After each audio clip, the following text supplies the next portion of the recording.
নমস্কার বন্ধুরা, দেশকোণ পঞ্চুর আরেকটি নতুন ভিডিওতে সকলকে স্বাগত।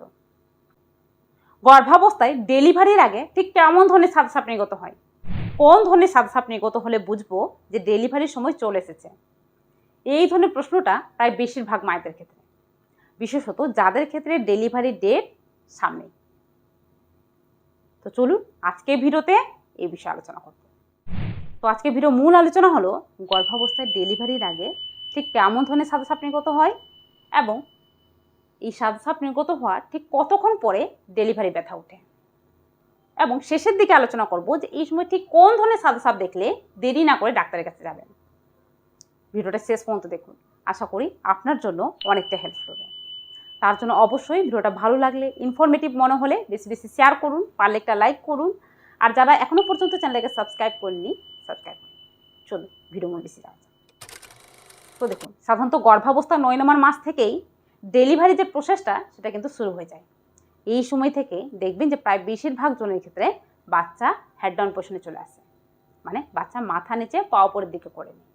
এবারে যখনই বাচ্চা হেড ডাউন পজিশন করে নেয় বা বাচ্চা হেড ডাউন পজিশনে চলে আসে, এই পজিশনটাই হলো আপনার নর্মাল ডেলিভারি হওয়ার জন্য সবচেয়ে বেস্ট পজিশন।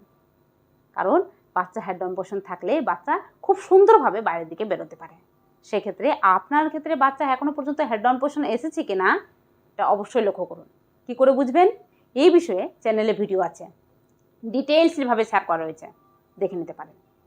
তবে কিছুটা বলে রাখি, দেখবেন যে তলপেটের জায়গাটাতে খুব বেশি চাপ লাগছে, হালকা মানে ব্যথা অনুভূত হওয়া, এবং তলপেটের জায়গাটা হালকা মানে হাত দিয়ে দেখবেন যে কিছু একটা গোল করে আটকে রয়েছে। খুব জোরে চাপ দেবেন না, বাচ্চার আঘাত পাবেন। তার সঙ্গে সঙ্গে এই সময় কোমরে ব্যথার পরিমাণ একটু বেশি মানে হওয়া, খুব বেশি না তবে সহ্য করার মতো কোমরে ব্যথা লক্ষণ দেখা দিতে পারবেন। এমনকি পেটের আকারের বিশেষ পরিবর্তন লক্ষ্য করা যাবে। যেহেতু বাচ্চা হেড ডাউন পজিশন চলে এসছে, এই সময় পেটটা নিচের দিকে ঝুলে যাওয়া এবং পেটের উপরিভাগে খালি খালি লাগা, এই লক্ষণটা কিন্তু খুব ভালোভাবে লক্ষ্য করা যায়। তার জন্য প্রেগনেন্সির 9 নম্বর মাসে প্রায় বেশিরভাগ জনের ক্ষেত্রে পেটটা নিচের দিকে নেমে গেছে, এই লক্ষণটা কিন্তু দেখা যায়। এমনকি এই সময় যেটা হয় যে হাঁটাচলাতে এক বিশেষ পরিবর্তন লক্ষ্য করা যায়। যেহেতু বাচ্চা নিচের দিকে চাপ দিচ্ছে, সেক্ষেত্রে যোনিপথের জায়গায় এক বিশেষ ধরনের চাপ অনুভূত করবেন, এবং দু পায়ের মাঝখান থেকে কিছু একটা হয়তো থপ করে পড়ে যাবে, এই অনুভূতিটা কিন্তু অনেকের ক্ষেত্রে লাগতে পারে। তবে এটা পুরোপুরি স্বাভাবিক। এই সময় খুব বেশি চিন্তা করবেন না, এই ধরনের লক্ষণটা দেখা গেলেই বুঝে নিন আপনার ক্ষেত্রে বাচ্চা হেড ডাউন পজিশনে চলে এসেছে। এবারে এই সময় যখনই বাচ্চা হেড ডাউন পজিশনে চলে আসে, সেক্ষেত্রে আপনার যোনিপথ থেকে এক বিশেষ ধরনের সাদাসাপ নির্গত হয়। দেখুন, সাধারণত প্রেগনেন্সিতে প্রত্যেকের ক্ষেত্রে কম বেশি সাদাসাপ নির্গত হয়, তবে সেটা থাকে একটু স্বচ্ছ কালারে এবং তরল টাইপের, চেটচেটে টাইপের, মানে ডিমের যে সাদা অংশ রয়েছে ঠিক সেই রকম দেখতে অনেকটা। কিন্তু ডেলিভারির সময় যখন কাছে আসে, এই সময় যে সাদাসাপটা নির্গত হয় সেটা একদম ভিন্ন রকমের থাকে। মানে এই সময় যেটা হয় যে আপনার বাচ্চা যেহেতু নিচের দিকে চাপ দিচ্ছে, সেক্ষেত্রে এই সময় বাচ্চাদানের মুখের দিকে এক বিশেষ ধরনের সাদাসাপ আটকে থাকে পুরো প্রেগনেন্সিতে, যেটা কিন্তু বাচ্চাদানের মুখটাকে ছিপির মতো আটকে রেখেছে। মানে একটা বোতলের ছিপি যেভাবে বোতলের ভিতরে জলকে আটকে রাখে, বাইরে বেরোতে দেয় না, ঠিক সেই রকম এক ধরনের সাদাসাপ যেটা কিন্তু বাচ্চাদানের মুখের দিকে ছিপির মতো আটকে থাকে, যাতে বাইরে থেকে কোনো ধরনের ভাইরাস ব্যাকটেরিয়া ভিতরের দিকে প্রবেশ করতে না পারে এবং বাচ্চাকে কোনো রকম ক্ষতি করতে না পারে। এবার এই সময় বাচ্চা যেহেতু নিচের দিকে চাপ দিচ্ছে রীতিমতো, সেক্ষেত্রে এই সাদাসাপটা কিন্তু বেরোতে শুরু করে, যেটাকে মিউকাস প্লাগ বলা হয়ে থাকে। তো দেখবেন এই সময় গাঢ় থকথকে টাইপের এবং উজ্জ্বল সাদা বর্ণের, আবার কারো কারো ক্ষেত্রে একটু লালাভ বর্ণের বা পিঙ্কিশ কালারের সাদাসাপ নির্গত হবে, ঠিক এই রকম দেখতে।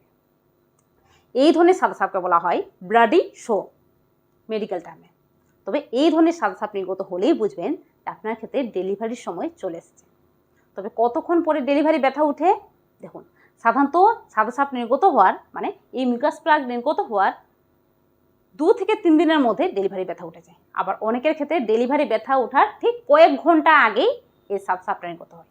সেক্ষেত্রে এই সাদাসাপ যখনই নির্গত হোক না কেন, এক তো ভয় পাবেন না, দ্বিতীয়ত চিন্তা করবেন না, এই সময় নিজেকে প্রস্তুত করুন নর্মাল ডেলিভারির জন্য। কারণ আপনার ক্ষেত্রে জরায়ুর মুখ খোলা শুরু হয়ে গেছে। কারণ এই সময় জরায়ুর মুখ পুরোপুরিভাবে নরম হয়ে যায় এবং তার সঙ্গে সঙ্গে জরায়ুর মুখ হালকা করে খুলতেও শুরু হয়ে যায়। তো এই সময় আপনার ক্ষেত্রে যে কোনো টাইমে বা যে কোনো সময়ের মধ্যে হয় ডেলিভারি ব্যথা উঠবে আর না হয় জোল ভেঙে যাওয়ার লক্ষণটা কিন্তু দেখাইতে পারে। সেক্ষেত্রে এই সময় ডেলিভারি ব্যাগ গুছিয়ে ফেলুন, তার সঙ্গে সঙ্গে নিজের মেন্টালি প্রিপারেশন নিন। মানে একটা বলে ফিজিক্যালি প্রিপারেশন নেওয়া আর একটা বলে মেন্টালি দিক থেকে প্রিপারেশন নেওয়া। এই সময় অনেক মায়েরা ডিপ্রেশনে চলে যান, ভয় পেয়ে যান যে আমি ডেলিভারি ব্যথা সহ্য করতে পারবো কিনা। না, আপনিও পারবেন, সবাই পেরেছে, আপনিও পারবেন। আপনার সব ঠিকঠাক থাকলে ডেলিভারি ব্যথা কখন যে শুরু হয়ে যাবে আর ডেলিভারি যে কখন হয়ে যাবে আপনি বুঝতেও পারবেন না। তো অবশ্যই এই সময় নিজের মনটাকে শান্ত করুন আর কনফিডেন্স নিয়ে ডেলিভারির জন্য নিজেকে প্রস্তুত করুন। এবারে এই সময় কোন ধরনের সাপ দেখলে আপনি দেরি না করে ডাক্তারের কাছে যাবেন, কোন ধরনের লক্ষণটা দেখলে দেরি না করে ডাক্তারের কাছে যাবেন, এটা জানা খুব জরুরি প্রত্যেকটা মায়েদের ক্ষেত্রে। কেন? কারণ এই সময় সামান্য ক্ষতি হওয়া মানে বাচ্চার মারাত্মক ক্ষতি হওয়া। কারণ আমরা প্রেগনেন্সির 9 নম্বর মাস পর্যন্ত অপেক্ষা করেছি একটা সুস্থ সবল বাচ্চাকে কোলে নিব সেই জন্য। তো অবশ্যই এই সময়টা অ্যালার্ট থাকা প্রয়োজন প্রত্যেকটা মাকে।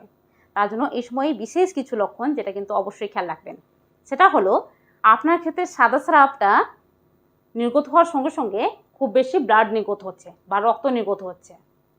যেটা বললাম যে হালকা পরিমাণে একটু রক্ত নির্গত হতে পারে, তবে আপনার ক্ষেত্রে যদি খুব বেশি রক্ত নির্গত হয় দেরি না করে ডাক্তারের কাছে যাবেন। দ্বিতীয়ত, এই সাদা স্রাব নির্গত হওয়ার সঙ্গে সঙ্গে দেখছেন যে প্রচুর পরিমাণে ব্যথা অনুভূত হচ্ছে, মানে প্রচুর পরিমাণে তলপেটে এবং কোমরের দিকে ব্যথা শুরু হয়ে গেছে। এই ক্ষেত্রেও ডেলিভারি ব্যথা শুরু হয়ে গেছে বা আপনার ক্ষেত্রে ডেলিভারি খুব শীঘ্রই হতে চলেছে, এই লক্ষণটা কিন্তু ইঙ্গিত করে শীঘ্রই ডাক্তারের কাছে যাবেন। বাড়িতে বসে থাকবেন না যে খুব বেশি ব্যথা উঠুক তবেই যাব ডাক্তারের কাছে, এমনটা করবেন না। ব্যথা খুব বেশি করছে আর অপেক্ষা করবেন না, ডাক্তারের কাছে যাবেন।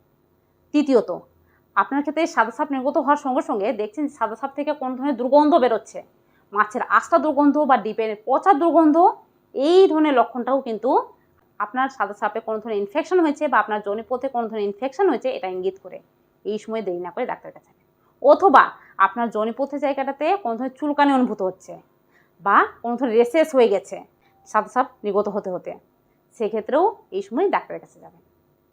এমনকি এই সময় সাদা সাপ নির্গত হচ্ছে তার সঙ্গে বাচ্চার নড়াচড়া যদি কোনো ধরনের পরিবর্তন দেখতে পান বা বাচ্চার নড়াচড়া যদি একদমই না করে থাকে, বাচ্চার নড়াচড়া বন্ধ হয়ে গেছে, এই সময়ও বাড়িতে বসে অপেক্ষা করবেন না, দেরি না করে ডাক্তারের কাছে যাবেন। লাস্ট একটা লক্ষণ বলি, সেটা হলো অনেকে এটা ভেবে ভুল করেন যে সাদা সাপ নির্গত হচ্ছে। সেটা হলো যে যোনিপথ থেকে যদি জল নির্গত হয়ে থাকে, 1 ফোঁটা 2 ফোঁটা বা তার চেয়ে একটু বেশি পরিমাণে করে জল নির্গত হচ্ছে, যেটা থেকে আপনার পেন্টি ভিজে যাচ্ছে অথবা আপনার নাইটি ভিজে যাচ্ছে বা আপনার পা থেকে জল গড়াচ্ছে, এটা কিন্তু জল ভেঙে যাওয়ার লক্ষণ। এটা মানে এটা নয় যে আপনার ক্ষেত্রে বেশি পরিমাণে সাদা সাপ নির্গত হচ্ছে, না। জল কিন্তু একটু তরল আকারে হয়, যেটা কিন্তু আপনার পা থেকে গড়িয়ে যেতে পারে অথবা আপনার পেন্টিতে আপনার ড্রেসে লেগে যেতে পারে, ভিজে যেতে পারে। তো এই ধরনের লক্ষণটা দেখলেও বাড়িতে বসে অপেক্ষা করবেন না যে ডেলিভারি ব্যথা উঠেনি এখন যাবো না ডাক্তারের কাছে, এটা ভেবে ভুল করবেন না। জল ভেঙেছে এর মানে বাচ্চার চারপাশে জলের মাত্রা কমে গেছে, এক্ষেত্রে বাচ্চার ক্ষতি হতে পারে। তো এই সময়ও দেরি না করে ডাক্তারের কাছে যাবেন। তো এই বিশেষ কিছু লক্ষণ যেটা কিন্তু অবশ্যই ইগনোর করবেন না, এই সময় দেরি না করে ডাক্তারের কাছে যাবেন। আদারওয়াইজ গর্ভাবস্থায় সাদা সাপ নির্গত হওয়াটা পুরোপুরি স্বাভাবিক। আর এই ধরনের সাদা সাপ নির্গত হলে তো বুঝেই নিন যে আপনার ক্ষেত্রে নর্মাল ডেলিভারি হতে চলেছে। সেক্ষেত্রে এই সময় কী করবেন যাতে ডেলিভারি খুব শীঘ্র হয়, খুব সুন্দরভাবে হয়, এই বিষয়ে চ্যানেলে ভিডিও রয়েছে, দেখে নিন, আপনার ক্ষেত্রে অনেকটা হেল্পফুল হবে। চলুন আজকে ভিডিওটা এই পর্যন্ত। ভিডিওটা কোনো প্রশ্ন থাকলে কমেন্ট বক্সে জানান, নির্দ্বিধায় যে কোনো প্রশ্নের উত্তর পাবেন।